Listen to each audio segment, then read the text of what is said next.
episode number 85, or episode number 5 in season 11, a serial season called Farewell Evangelicalism. Welcome, friends. This is the Faith in a Fresh Vibe podcast.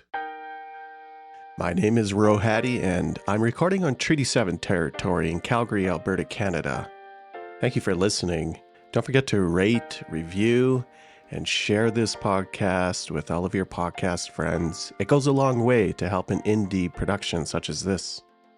In this episode, we will interrogate patriarchy.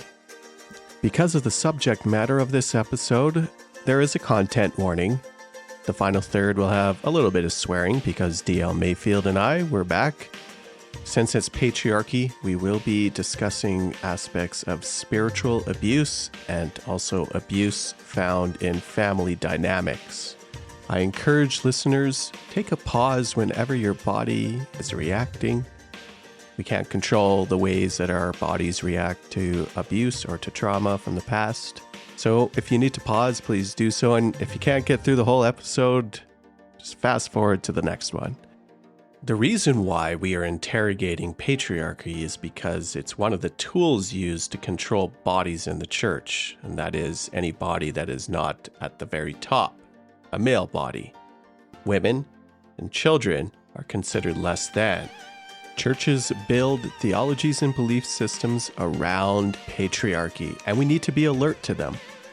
Now, it's true, it's tough to notice when patriarchy is both overt and operating behind the scenes in your church community.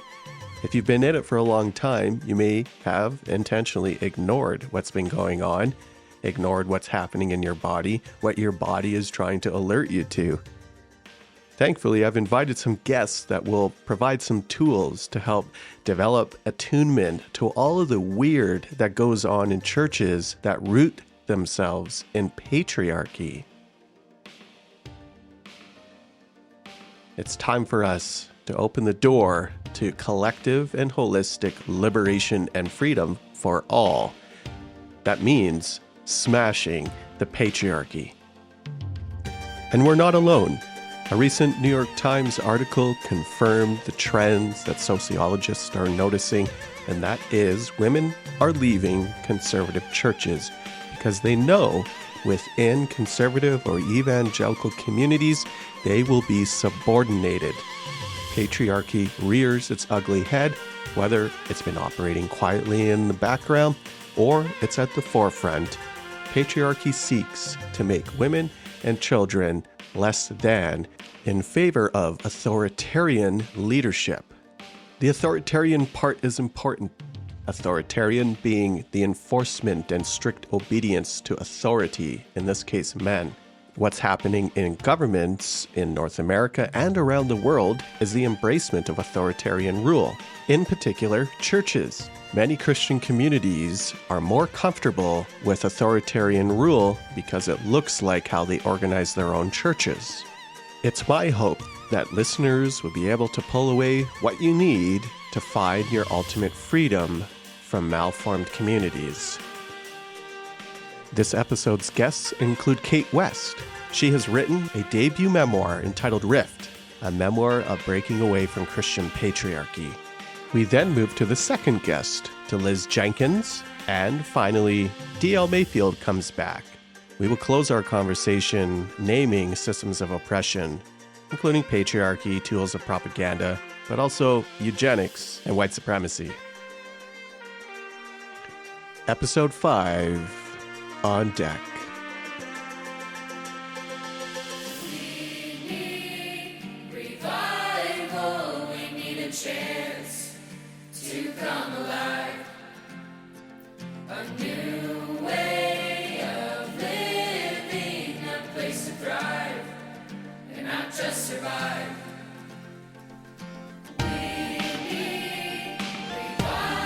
Let's prep now for Cait West. We'll jump straight into this conversation as Cait introduces herself. Well, I was born into a conservative Christian family where, church was a given. We would go to church every week and faith was required. But the older I got, we became more involved in the Christian Patriarchy Movement, where this ideology of patriarchy was very clear and taught by leaders in this movement. And it's very similar to any other kind of patriarchy where men are in charge and women are to submit. But in this case, it's driven by this belief that this is what God wants for the world and that God is the ultimate patriarch. And that's why men were created to be patriarchs on earth and women were created to be helpers.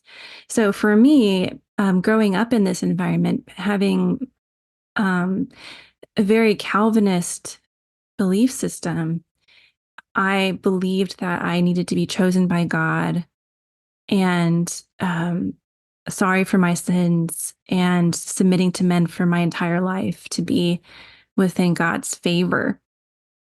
And so from very early on, my faith was structured on this patriarchy, this whole framework of I am a weaker vessel. I'm less than the men in this system. I don't have any choices. I can't make decisions about my future. Once I turned 18, I wasn't allowed to move out. I had to stay with my parents and wait to get married. And so this whole belief system really ruled my life up until I was 25. And that's when things shifted for me and I left the movement and tried to figure out who I was outside of it. But within the movement, it was very restrictive. And I realized now that I was dissociating much of the time because it was an abusive environment to be a woman in, because you can't be a full person. You're dehumanized. You're told that you don't have any agency or bodily autonomy. And so I was cut off from my body just to survive. And I didn't realize until much, years after leaving how much that had affected me, because once I got free, there was all this PTSD and then anxiety and also chronic illness and just trying to heal from all of these things, which I think are all connected to the way I was brought up. If you don't recognize the term Christian Patriarchy Movement, you're not alone. I asked Cait to unpack that for us. The way I experienced Christian patriarchy, first off, I think that patriarchy exists in much of the American evangelical church. But the specific brand of patriarchy that I'm talking about, sometimes people call it biblical patriarchy. It's this ideology that I mentioned. And I call it a movement because it was across many different denominations, many different kinds of leaders. Yeah. And it was spread by things like newsletters and magazines and audio tapes and homeschooling conventions. And it really felt like a movement to me. We're spreading this belief system. And so the people I was interacting with might have been in different kinds of churches. For instance, there's a lot of Baptist churches. I was Presbyterian. But this belief in patriarchy is what united us during, homeschool conferences or family camps. But I do think it's very cult-like. It just doesn't have that one unified leader that a cult might have. On the other hand, the patriarch of the family is told basically to be like a cult leader of his family. So in that sense, you could say each family is a miniature cult. Which is scary in itself, but it's also curious. I want to say fascinating, but that's the wrong word. That it's such a decentralized movement without a single figurehead. It is in movement language almost masterful in the manner that it is decentralized into the household adherence. But in the same token, something inside of me goes, whoa, follow the money, whether or not the production of the materials, the books, the consumptive elements, whether or not that is part of fueling. Like, basically, I'm asking, so who's getting rich off of this movement? I would say there's several different factors at play. So, Bill Goddard and IBLP is part of this, in my opinion. It's more of the early beginnings of the biblical patriarchy movement. When I was growing up being homeschooled, Vision Forum was the organization that was making the money. And so they had a catalog, they had all these resources for patriarchal families to buy. They had conferences, they had a film festival, they made movies.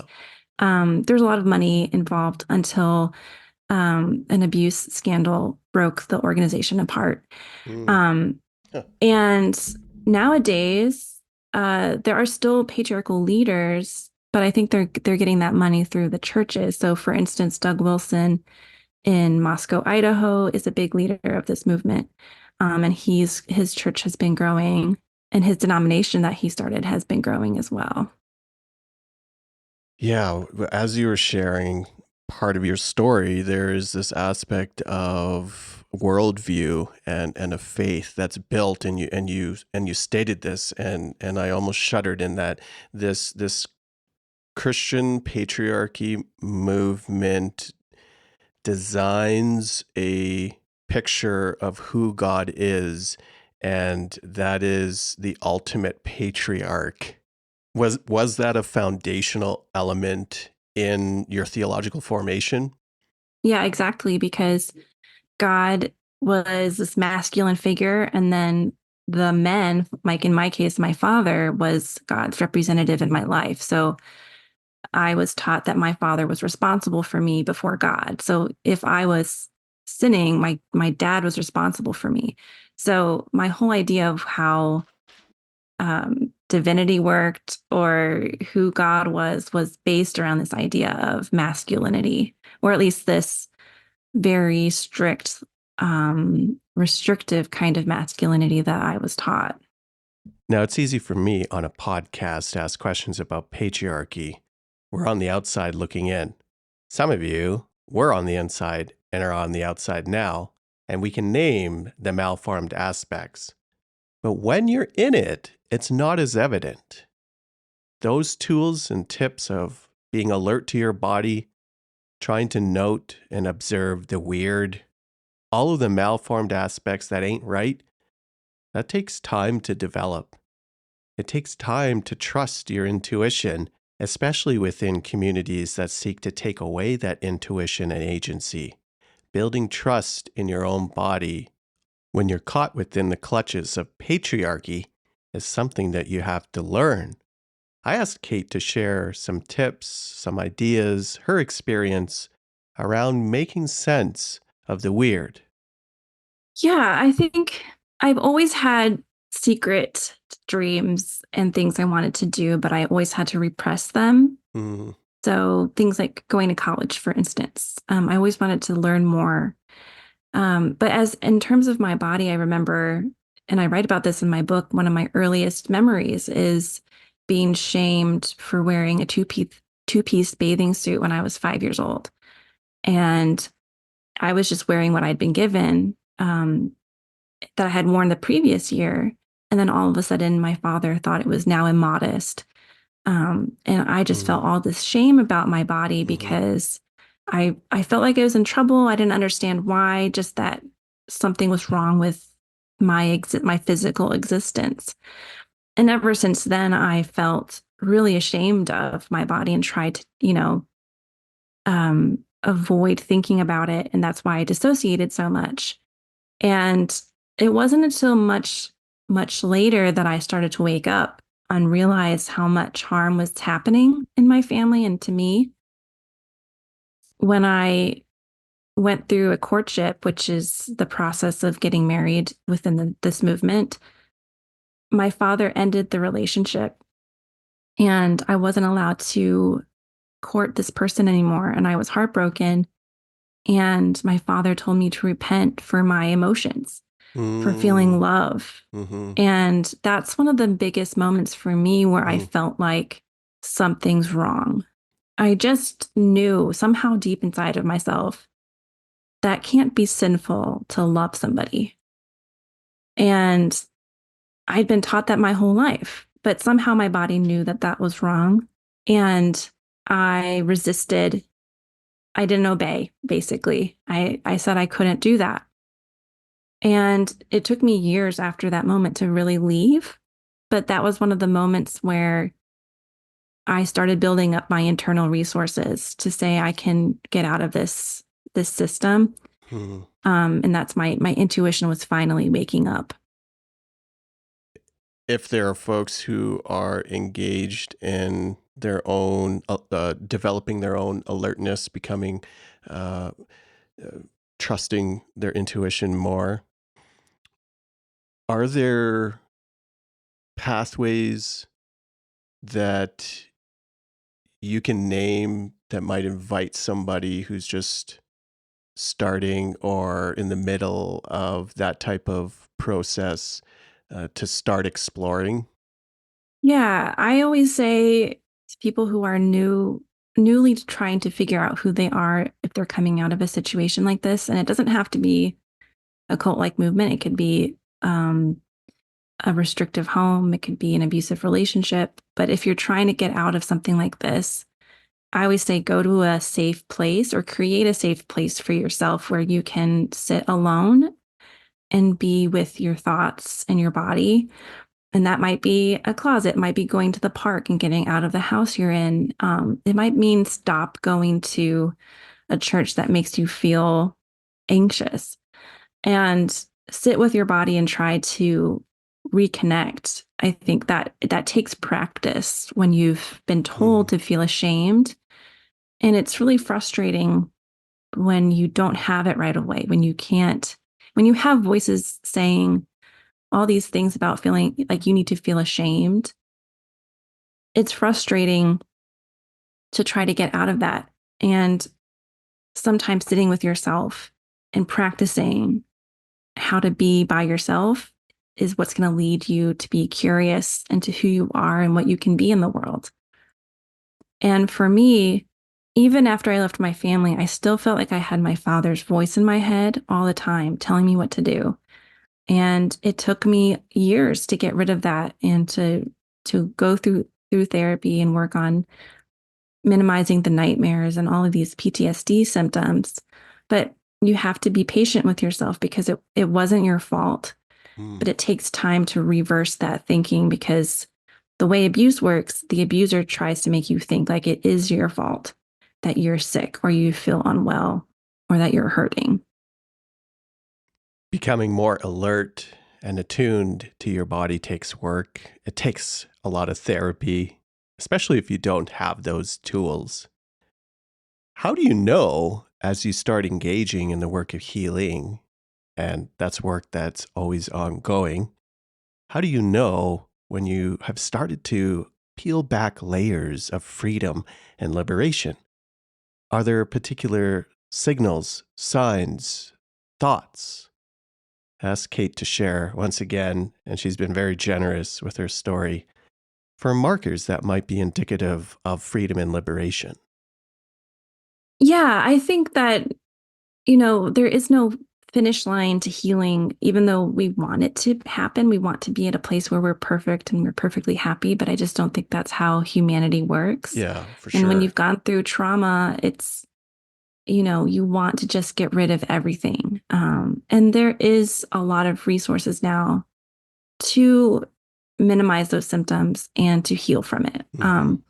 One of those for me is trauma therapy. And so it's not the same as talk therapy. It's doing something somatic or Yeah. something like EMDR where you're reprocessing traumatic memories and it's making you be in your body and literally heal those memories so they don't feel so painful all the time. And that worked for me. But really I think if it's a spectrum of many things that can help you. Instead of growing up in a strict fundamentalist home where you only have one way to live and one path, now the world is open up to you and you have many options. And I think giving yourself a wider support network and a support system is what's going to help you heal in many ways. So for me, that includes continuing to go to therapy, taking medication for my anxiety. It includes practicing yoga or taking walks, taking days off and just going to sit by the lake. I live near a lake, so it's nice to go out in nature, having friends and building those relationships, which takes time if you're like me and you didn't have any friends when you left, and finding a community with something you love to do. So for me, writing is what I love to do, and I feel most creative and most myself. And I've been able to connect with other writers, and that has been one of the most beautiful parts of my journey is finding this other community. Even though I lost what I grew up with, I found these people who accept me for who I am, and we can connect on something that we're all interested in.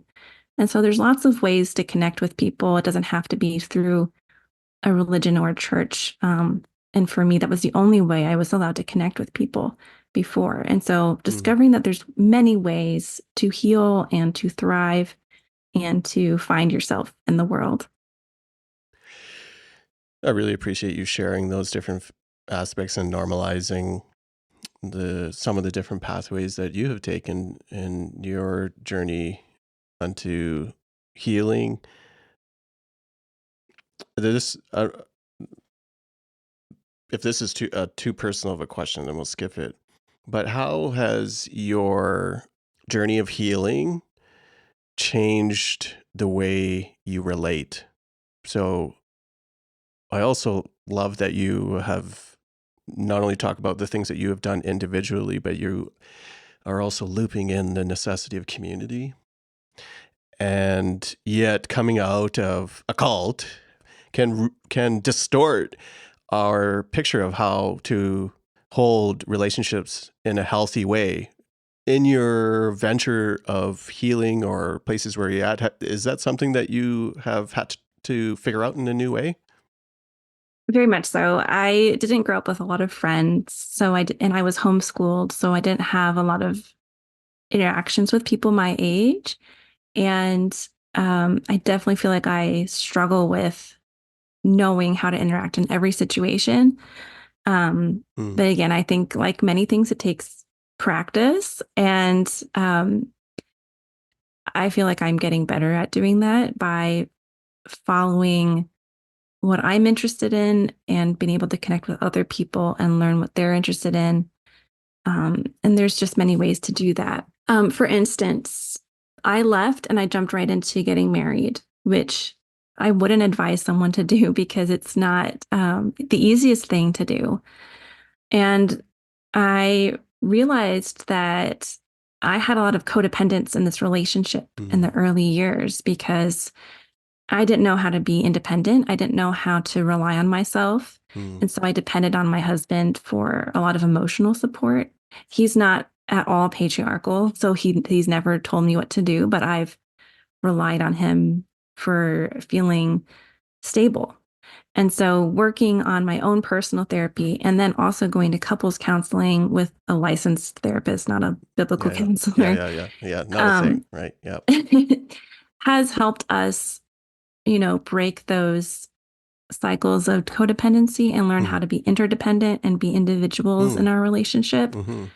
And just being open to that, because I was told marriage is a very specific thing. Women have a very specific role. Men have a very specific role. And if you break away from that, you are going to create chaos in the world, right? So just doing anything different was a big leap of trust that we could figure this out. And it has worked out because we've gone to people who are, experts in relationships and worked on the things that we needed to work on and remain committed to each other. And then also finding outside support so that we're not just completely dependent on each other. Another thing about relationships is in the world I grew up in, we are told we're given the absolute truth and that the whole world is broken and needs our gospel, our very specific form of the gospel. And so I always saw myself as opposed to other people as the one with the truth, and they were the ones in need of saving. And so that creates a really unhealthy dynamic of how you think about other people in the world, where you're better off than they are just because I was born into a specific family. And so now I've deconstructed a lot of those beliefs, and I don't believe that I need to go save people for this religion that I was in. But at the same time, I still have these instincts of wanting to fix problems and feeling like I need to sacrifice myself for a bigger cause. And I'm finding the need to temper that a little bit, because I am just one person, and I know that I don't have everything correct. And so instead of flipping to another, like a secular version of that, I want to be more balanced in how I interact with people in the outside world, or not the outside world anymore, but the world around me, and work together for, social causes. And for me personally, that's a lot of to do with women's rights in the US, but without relying on the same fundamentalist tactics that I grew up with, like the fear tactics of making people afraid and pitting people against each other. I feel like it's a dynamic where I'm trying to still deconstruct that idea that I have the saving truth, and that I still have a lot of room to grow, and that I haven't arrived at something that is absolute truth, but that I can still be an activist, and I can still speak up for causes I believe in without resorting to the same, what I think of as dangerous fundamentalist tactics. Yeah. What does faith look like for you today? It would be easy to give it all up. It's probably very normal, I would guess, that some aspects just give you the shivers of that remind you of old ways of thinking or old theologies, and if there is reclamation. But in terms of keeping pieces of maybe it's not even keeping pieces of faith, how has that shifted for you? It's continually shifting. I think when I left, I needed to deconstruct this idea of a patriarchal God, that God was the a man, basically, or masculine being who was full of wrath and hated people unless they were saved. And so I deconstructed that, and then I've been to many churches, different kinds of beliefs, and I appreciated the time to do that and realize the church I grew up in wasn't the only kind of church. But at the same time, a lot of those beliefs stopped making sense for me in particular. And so I don't go to church anymore. And I think if I have to pick a label, I usually say agnostic, because I don't feel quite like an atheist. And I feel like there's more to the world than I can understand. But I don't believe that I need to follow a specific belief system to be saved. And to me, that's liberating. I know that's really, I would have been really scared of that before. But for me, for now, that feels what's true and what's keeping me open-minded to keep shifting as I need to in the world, and as I learn more about who we are. And I'm not afraid of that anymore, because before there was this false sense of certainty in my belief system that this was the only way. And I never felt secure in that. I always felt like it could be just an instant and God would just cast me out. And now I feel like I don't feel certain. I have more uncertainty in my life, but I feel secure in that because I'm not relying on a hierarchy or other people to tell me what to believe, I feel like I'm being open-minded and able to keep learning. And that's just where I'm at today. And that's been 11 years since I've left. This might be an appropriate place to pause and stop if you need to absorb some of the teachings, ideas, and stories that Cait shared with us. My next guest is Liz Jenkins. I included Liz and her story because it falls in line with that soft patriarchy movement. Maybe it's not called a movement. There's a lot of evangelicalism that looks very cool. And maybe your church, it looks cool and you don't call it evangelical because you can't really notice the traits from within. Many parachurch organizations, especially campus ministries run by evangelical organizations, have patriarchy in the background, which means you have to stick around for a little bit, especially if you're a woman, before the tentacles of patriarchy rear its ugly head. That's partly Liz's story. Let's jump into this interview. Yeah, I am located on traditional Coast Salish and more specifically Duwamish lands, just south of the city of Seattle. I did not grow up in a super evangelical space. I grew up in a mainline church and kind of a moderate to liberal-ish family. So I kind of wandered into a more conservative evangelical world in college, both through a campus ministry organization and through a local church. And it took about, 10 years or so, but I eventually wandered right back out. And by wandered, I mean very intentionally, if slowly kind of left that type of space. And a lot of my time since then has been deconstructing, just rethinking all the things, trying to sort through what do we keep, what do we change, what do we trash completely, what could church look like if not that, and all those kinds of questions. I asked Liz to share a little bit about the campus and parachurch and church ministries that kind of meshed into one, because it's an example where patriarchy operates in the background, and it's not really noticeable unless you point it out or it comes out to rear its ugly head. Here's Liz again.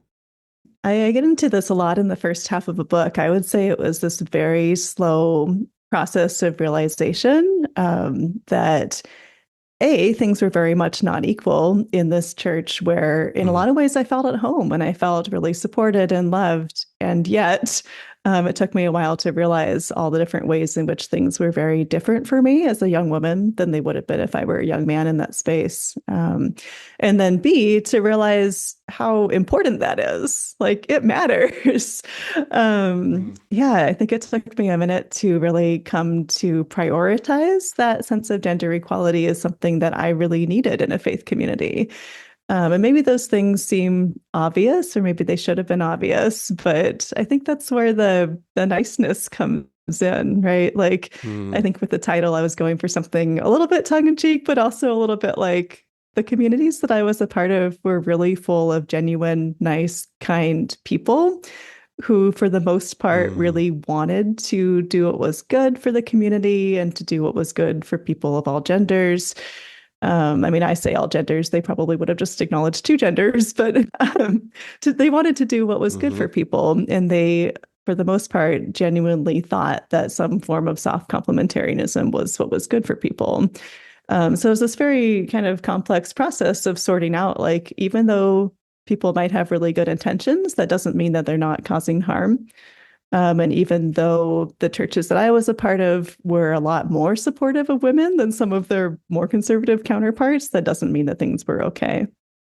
An important component of your story, in which you named, you didn't grow up in a space where this was normative, where patriarchy was normative, and you couldn't have thought or imagined a different way. In fact, would it be accurate to say that you kind of walked into this space with a level of naivete where you're like, I just thought things should have been like, you assumed that there was equality. Yeah, I walked in as a college freshman very much not thinking that I needed to ask questions like, are women in leadership and what kinds of roles what kinds of roles are they prohibited from? I just didn't know that, like, in 2006, I needed to ask that. Yeah, yeah. To you, it was like wide open. Why would, of course, like anyone can. Yeah, yeah. I grew up seeing women preach. I grew up at a church where women served as elders. I didn't really hear anyone debating about whether or not that was a good thing. Yeah, sure. Yeah, so I wandered into a more conservative church, not really knowing what kinds of questions I might ask. And I could see that all of the people preaching were men, but I just assumed that that was how it happened to be at the time. And I didn't see that as a problem. Mm, And I didn't think to ask who is the elder board who really runs the church and makes all the important decisions for the church yeah. community, and are women allowed there? The answer was no, Mm, but I think it took mm, me a year or two to realize that. sure. And I think I was also a little bit more conservative at the time. I think at first I was kind of like, I don't really buy into this, but I see where people are coming from. Like, I see the scriptures they're using. I appreciate that they're taking the Bible seriously, which now I see that's Mhm, complicated. But at the time, I appreciate mm, they're taking the Bible seriously and trying to follow it. And maybe this is something we can kind of agree to disagree on. And I think at the time, I had no particular sense of calling or ambition to serve as a pastor or to preach or to be on the elder board or anything like that. And so I think there was kind of a totally selfish feeling of like, this isn't particularly urgent, or maybe it doesn't really affect me that much. And I think it took yeah. several more years for me to realize that it did affect me, even if I didn't want any of that, but especially if I did. Yeah. One of the tricky parts of patriarchy is how it's deeply embedded in even the coolest churches. And oftentimes women are participants in upholding that malformed system. Here's Liz to help unpack some components of that weird. Yeah, yeah, I think there's a lot going on there. I think it's different in different communities. I think there are a lot of churches, as you said, that are very young and cool and very full of young people, often diverse young people. And so you just kind of assume that in the 21st Yeah, century, a yeah, church that's full of young people has some more yeah. progressive or at least kind of equal beliefs. Yeah, and I think there's a lot else that goes into it too. I mean, I think as women, like even in this day and age, we often are still socialized to not Mm-hmm. prioritize our own needs or prioritize Mm, our own equality. yes. So I think it's, not totally uncommon that women like me, Yeah. especially when we're younger, step into these spaces and realize, oh, this isn't quite what I thought it was, but maybe it's not that big a deal as long as Mm-hmm. people's Mm-hmm. spiritual needs are getting met, or if I have community or these things that I'm looking for, spiritual guidance, if I like the leaders, that kind of thing, maybe I don't need them Yeah. to see me as fully human, right? You wouldn't put it that Oof. strongly, but yeah. Yeah. What about, do you find that that's almost like a spiritual gaslighting? And we call it like Yeah. spiritual bypassing to Yeah. adopt or not trust your gut that something's off. Yeah, I think so. I think there's encouragement to not trust your gut. There's often encouragement not to talk to other women who have issues with these Really? unequal Yeah. power structures. Whoa. Yeah, yeah. I think there's often kind of the gaslighting of being given the impression that you're the only one who sees this as a problem. Yeah. When did the proverbial wheels fall off? Maybe it was over time. And was there a moment where you found, and this may be the wrong like phrasing, but you found the permission to say that's not right? Mm.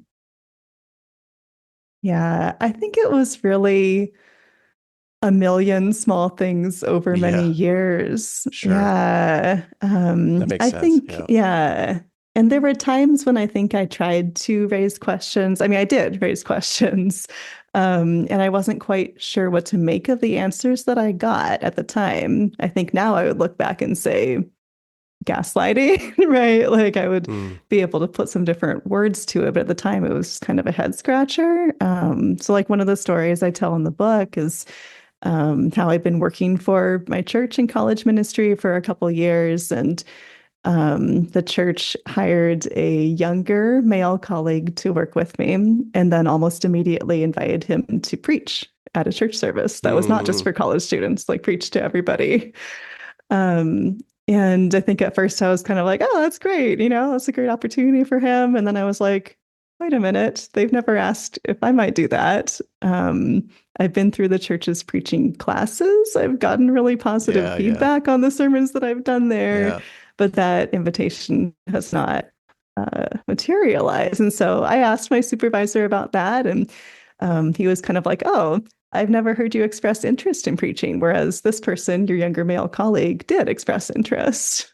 Yeah, I was thanks. like, yeah, okay. I mean, you're right.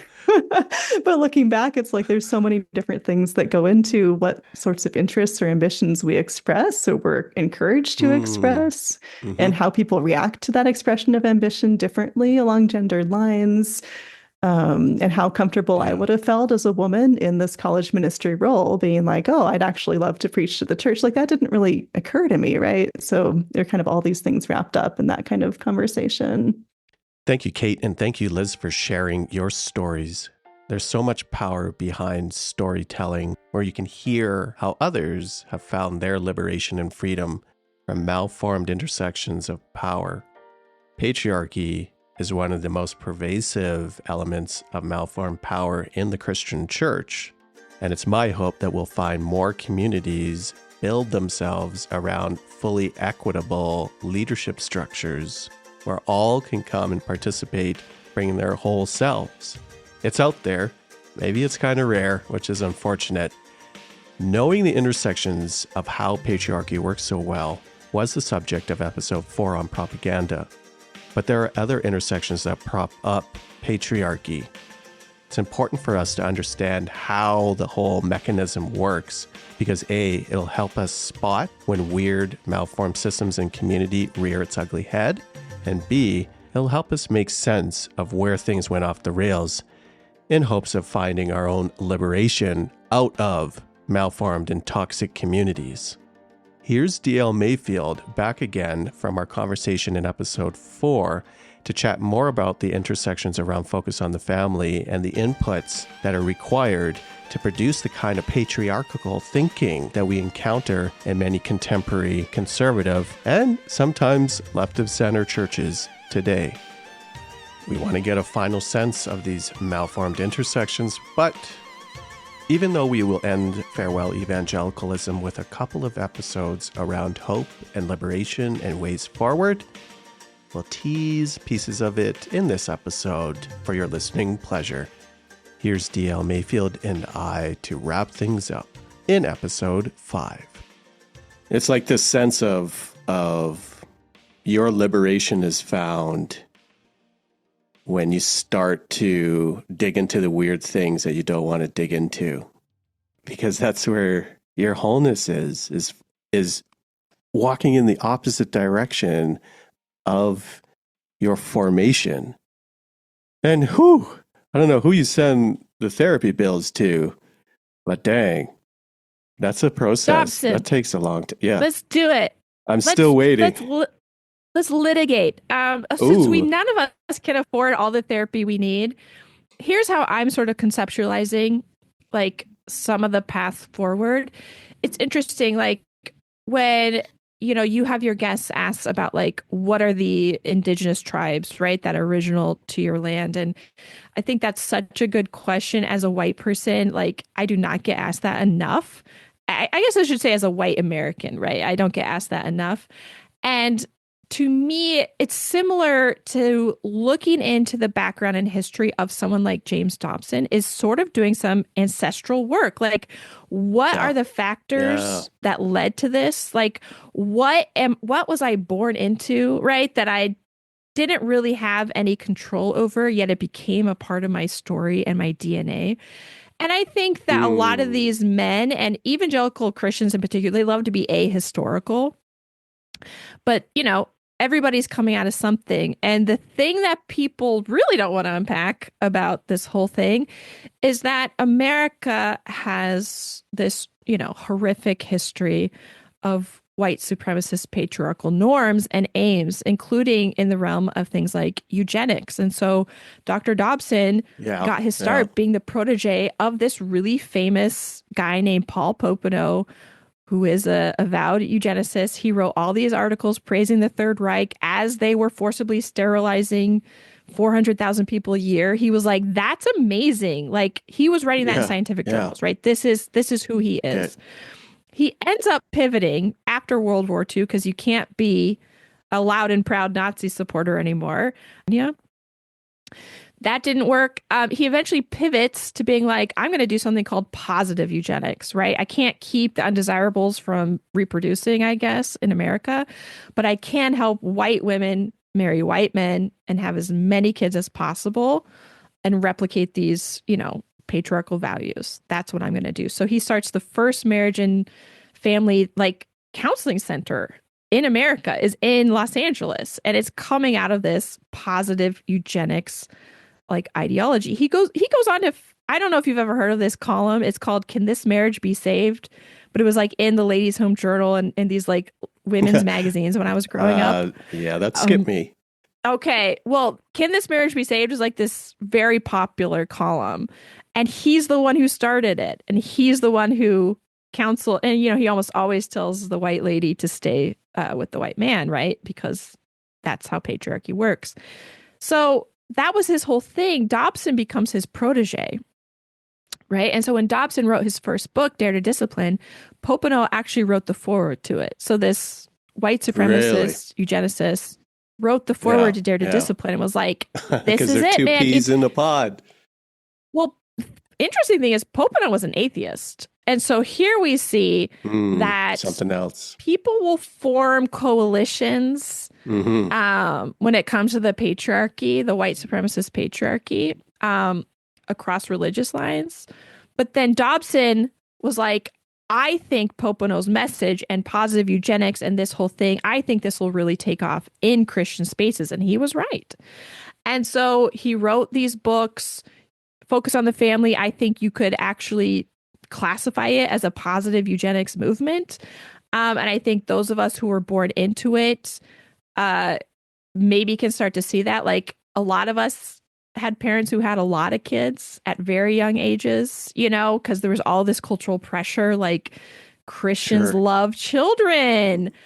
You should have as many as possible. You should homeschool them. You should only limit their access to worldview things that, align with Christian fascism. So my history textbooks, my media consumption, all of it was filtered through this lens. And that understanding the history of who Dobson studied under and sort of naming it as a positive eugenics movement aimed at upholding the white supremacist patriarchy. It's a devastating realization, but it's so necessary if we're going to move forward. We are at this point in history where the white supremacist patriarchy is absolutely wilding out. Absolutely wilding out. And it's honestly really triggering if you were raised under the white supremacist patriarchy and you got out personally, internally, it's very triggering to be like, oh my God, I can't escape this. I can't escape this. But that's the reality. None of us can escape this right now. And I think it's really sad how so much of the world is tied up into America's economy and all this bullshit. And it's the chickens are coming home to roost, and it's just so unfortunate and also possibly necessary to have this, this antichrist, if we want to use that term, right? Just kind of force all of us to face how bad this really is, you know? We only just getting started. There's no getting out of this. So that maybe comes back to the estrangement piece again, right? I think estrangement is going to continue to grow as shit continues to hit the fan. And there's no going back to normal. And that is what people who are a part of the oppressive class, they're going to really want things to go back to normal as quickly as possible. And I think for a lot of us, we're like, no, there are consequences to your actions. There's consequences to your political beliefs. And somebody in our Substack community, in our strong-willed community just the other day said, a lot of our parents who were all in on this movement, they were prepared to die at any time, right? There's this weird martyrdom persecution complex. We've heard that for before. white evangelicals, which we can't even get all into, but like they were prepared to die at any time for their faith, for their values, for money, and they were maybe. never prepared. They were never prepared to live with the consequences of their actions. Whew. And I was like, damn. You can't. They couldn't have foreseen. Ugh. Gross. But we're going and to force damn. them to. That's the power we have now, is we can force people to actually experience the consequences of their actions. And so, that means, hey, I don't actually love hanging out with transphobic people who are obsessed with conspiracy theories and are deeply unhappy.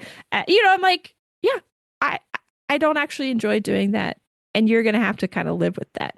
And so everybody's sort of on a spectrum when it comes to estrangement. It's not like a hard line. I mean, some people go full no contact and that's fine. But what I'm seeing is a lot of people more on the spectrum of setting relational and emotional boundaries, right? With people that have shown us they're not great at taking accountability or self-reflecting, and who have also told us over and over again what they believe, because that's the funny thing about evangelicals. They love to tell everybody everything they believe. Yeah, well, because they're so right. And it's loving. It's actually loving to do that, right? That's it. I love you so much. Yeah, right now I'm going to beat your ass, and I'm going to just say this prayer with me, if you will. Lord Jesus. Yeah.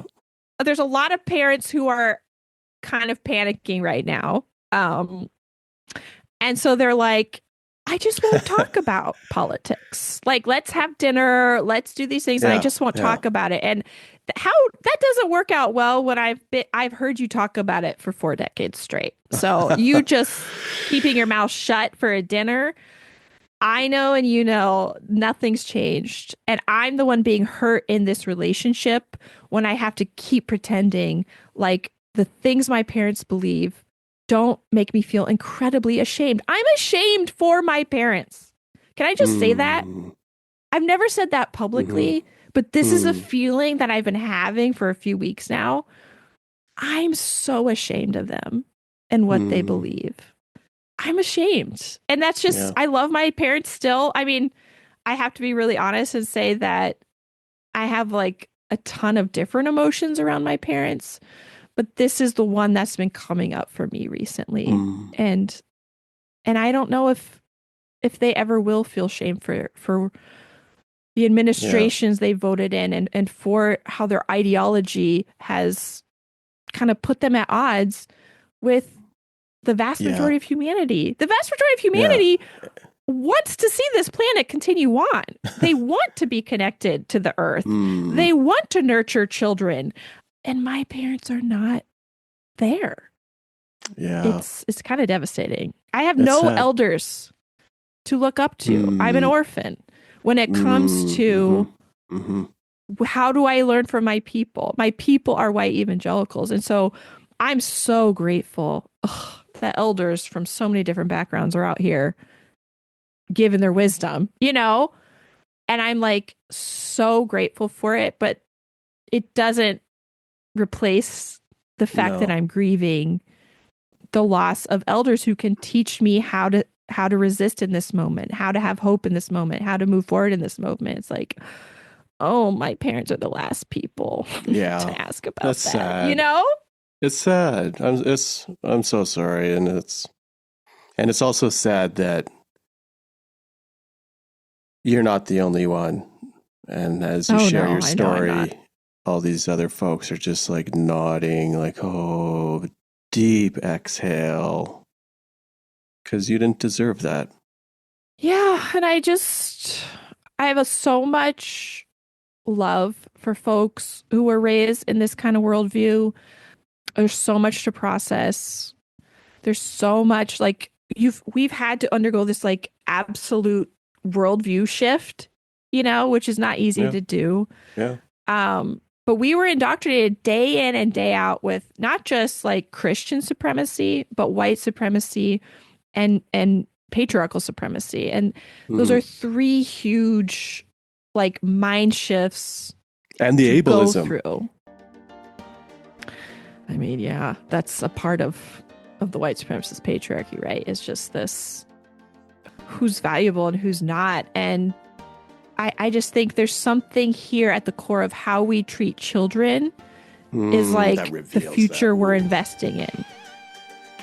Thank you very much to Cait West. Find her book, Rift, wherever books are sold. As well, thanks, Liz Jenkins. Nice Churchy Patriarchy is her book. And DL Mayfield, you can find their podcast, Strong-Willed Child. This is a production of Rowberry Publications. Faith in a Fresh Vibe, Daniel Wheat was all the bumper music today. What's next? Well, how do you, in the year our Lord 2025, still uphold patriarchy? Yeah, we know it's this malformed power structure that's giving men undue power and influence in churches. It's the tool used to control bodies such as women and children predominantly. So how do you justify it? You need a sacred book in order to convince the masses to stay quiet in the pews. It's the Bible, something that can be used, twisted, and turned to suit any device or guise. And that includes destructive and unjust systems. Patriarchy is one, white supremacy is another, ableism is another, the list goes on, and the Bible is used to justify them all. We're going to jump into the interrogation of the Bible in episode number 6, coming up next.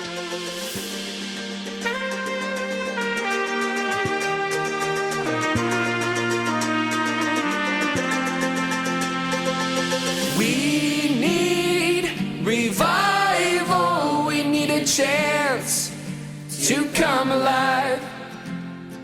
A new way of living, a place to thrive and not just survive. We need revival. We need a chance to come alive. A new way of living, a place to thrive and not just survive.